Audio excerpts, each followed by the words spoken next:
നിന്റെ വേദന കേൾക്കാനായി അൽത്താരയിൽ കർത്താവ് ഇറങ്ങി വന്നത്. നിന്നെ കാണാൻ വേണ്ടിയിട്ടാണ് ഈശോ അൽത്താരയിലേക്ക് വന്നത്. നിന്റെ സങ്കടങ്ങളും നിന്റെ നൊമ്പരങ്ങളും മോനെ നീ ജീവിതത്തിൽ കടന്നു പോകുന്ന സകല തിക്താനുഭവങ്ങളുടെ നടുവിലും നിന്നെ ചേർത്ത് പിടിക്കാൻ ഇതായി അൽത്താരയിൽ ഇറങ്ങി നിൽക്കുന്ന കർത്താവ്.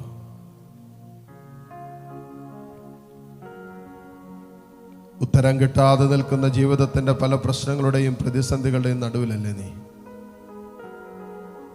മുന്നോട്ട് പോകാൻ പറ്റാത്ത രീതിയിൽ ചില ജീവിത പ്രശ്നങ്ങൾ നിന്നെ നിരന്തരം വേട്ടയാടുന്നില്ലേ?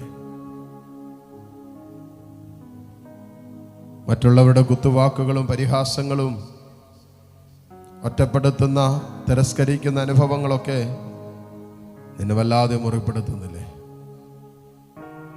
ഇതിൻ്റെ ഒക്കെ നടുവിൽ ഇതാ നിന്റെ കർത്താവ് നിന്നെ ചേർത്ത് പിടിക്കുന്ന സ്വർഗീയ നിമിഷമാണിത്. ഇത് സ്വർഗീയ നിമിഷമാണ്. സ്വർഗം നിന്നെ ചേർത്തു പിടിക്കുന്ന നിമിഷം. ആ സ്നേഹത്തിൽ നീ നിന്നെ ചേർത്ത് നിർത്ത്.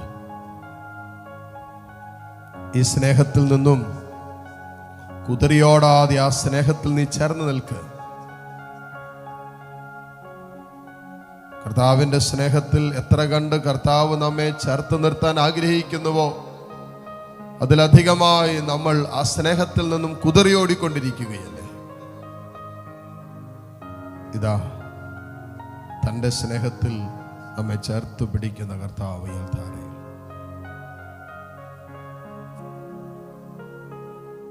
ഈ കർത്താവിനെ നമ്മൾ ആരാധിക്കാൻ, ഈ കർത്താവിനെ ജീവിതം കൊണ്ട് ഏറ്റുപറയാനൊക്കെ ഒരുങ്ങുന്ന നിമിഷങ്ങളാണത്. ദൈവം ചെയ്ത എല്ലാ അനുഗ്രഹങ്ങൾക്കും നമുക്ക് നന്ദി പറയാം. എല്ലാറ്റിനെയോർത്ത് ദൈവത്തിന് നന്ദി പറയാം. സങ്കടങ്ങളിലൂടെ കടന്നുപോയി, വേദനകളിലൂടെ കടന്നുപോയി, ദുഃഖങ്ങളിലൂടെയും നൊമ്പരങ്ങളിലൂടെ എല്ലാം നമ്മൾ കടന്നുപോയി. ഇതാ ഈ നിമിഷം തമ്പുരാന്റെ മുമ്പിൽ നിൽക്കാൻ അവൻ നമ്മെ യോഗ്യരാക്കി. ആ സ്നേഹത്തിന് നമുക്ക് നന്ദി പറയാം. ആ സാന്നിധ്യത്തിന് നന്ദി പറയാം. കർത്താവേ, ഞങ്ങളുടെ ജീവിതത്തിൽ നീ ചെയ്ത എല്ലാ നന്മകളെ ഓർത്ത് ഇതാ ഞങ്ങൾ നന്ദി പറയുന്നു. അനുഗ്രഹിച്ച വഴികളെല്ലാം ഓർത്ത് നന്ദി പറയുന്നു. സ്നേഹത്തിൽ ഞങ്ങളെ ചേർത്ത് നിർത്തിയ എല്ലാ അനുഭവങ്ങൾക്കും ഇതാ ഞങ്ങൾ നന്ദി പറയുന്നു. തുറന്നു പിടിച്ചിരിക്കുന്ന കരങ്ങൾ കർത്താവിൻ്റെ സന്നിധിയിലേക്ക് നീട്ടിപ്പിടിച്ച് ഏതാനും നിമിഷം കർത്താവിനെ മാത്രം നോക്കിക്കൊണ്ട്, ദിവ്യകാരുണ്യത്തിലേക്ക് മാത്രം നോക്കിക്കൊണ്ട്, നിന്റെ ജീവിതത്തിൽ ദൈവം ചെയ്ത നിരവധിയായ അനുഗ്രഹങ്ങളെ ഓർത്തൊന്ന് നന്ദി പറഞ്ഞേ. വേദനിക്കാനും സങ്കടപ്പെടാനും നിരാശപ്പെടാനും കാരണങ്ങളേറെയുണ്ട്. പരാതി പറയാനും പരിഭവം പറയാനും ഒത്തിരിയേറെ കാരണങ്ങൾ നിന്റെ ജീവിതത്തിലുണ്ട്. നിരാശപ്പെടാൻ തക്ക വിധത്തിൽ പല വിഷയങ്ങളും നിന്നെ അലട്ടുന്നുണ്ട്. എന്നാലും ആനന്ദിക്കാൻ അതിലേറെ കാരണം നമുക്കുണ്ടല്ലോ.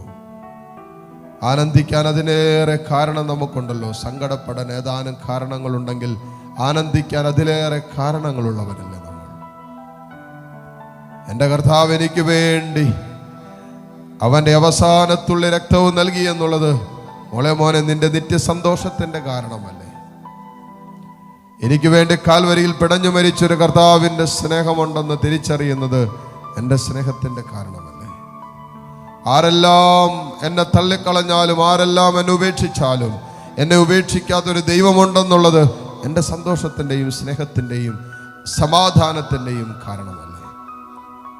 പെറ്റമ്മ മറന്നാലും ഞാൻ നിന്നെ മറക്കില്ല എന്ന് പറഞ്ഞ കർത്താവിൻ്റെ സാന്നിധ്യം, അത് സന്തോഷത്തിൻ്റെ സാന്നിധ്യമല്ലേ? അതെ, ഇതാ നിത്യ സന്തോഷം നൽകുന്ന കർത്താവ്, നിത്യജീവൻ തന്നെയായ ഈശോ ഈ അൽത്താരയിൽ. ആ കർത്താവിനെ കണ്ട് നമുക്ക് ആരാധിക്കാം. ആ കർത്താവിനോട് സ്നേഹത്തിൽ ചേർന്ന് നിന്ന് ആ കർത്താവിനെ ആരാധിക്കാം. ആ കർത്താവ് ചെയ്ത എല്ലാ അനുഗ്രഹങ്ങൾക്കും നന്ദി പറഞ്ഞ് കർത്താവിനെ ഏതാനും നിമിഷം സ്തുതിച്ച് പ്രാർത്ഥിക്കട്ടെ.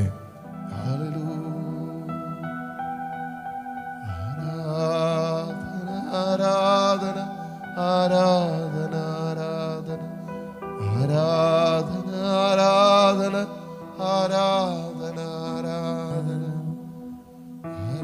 ആരാധന ആരാധന ആരാധന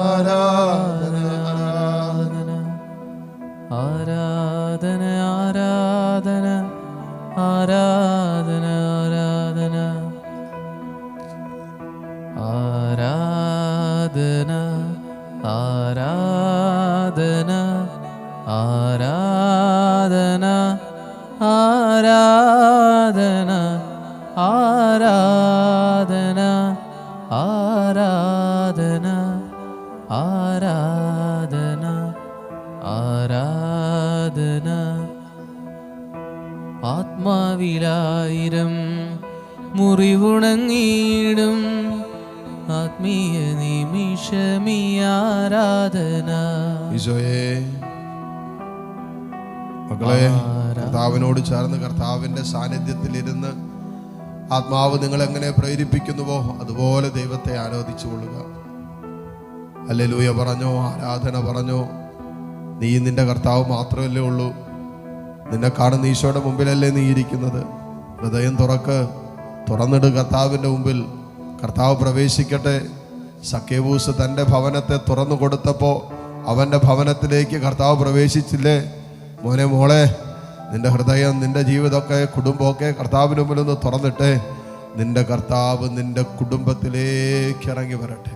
ആരാധിക്കേ. ആത്മാവ് എങ്ങനെ പ്രേരിപ്പിക്കുന്നു അതുപോലെ കർത്താവിനെ ആരാധിക്കട്ടെ. ആരാധന ആരാധന ആരാധന ആരാധന ഹല്ലേലൂയ യേശുവേ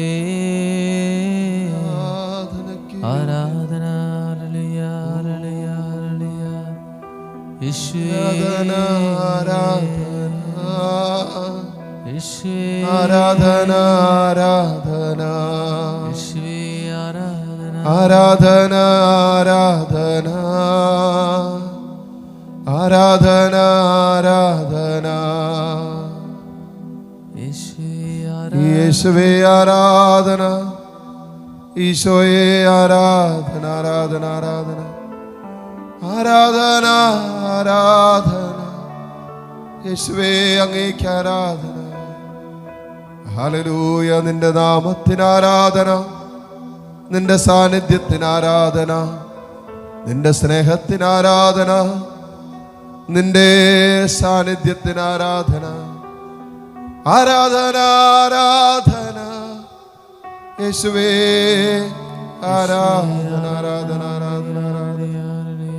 ഹല്ലേലൂയ. ഹൃദയം തുറന്ന് കർത്താവിനെ ആരാധിച്ച് പ്രാർത്ഥിക്കേ. Hallelujah hallelujah hallelujah hallelujah. ഇത് ആരാധനയുടെ നിമിഷമാണ്. വേറൊന്നും ചെയ്യേണ്ടതില്ല. ദൈവത്തെ ആരാധിച്ചു കൊണ്ടിരിക്കുക, ദൈവത്തെ ആരാധിച്ചു കൊണ്ടിരിക്കുക.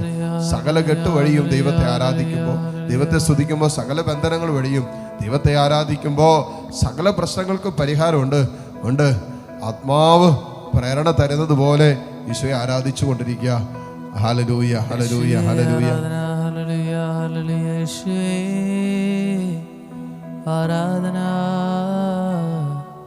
ഹല്ലേലൂയ.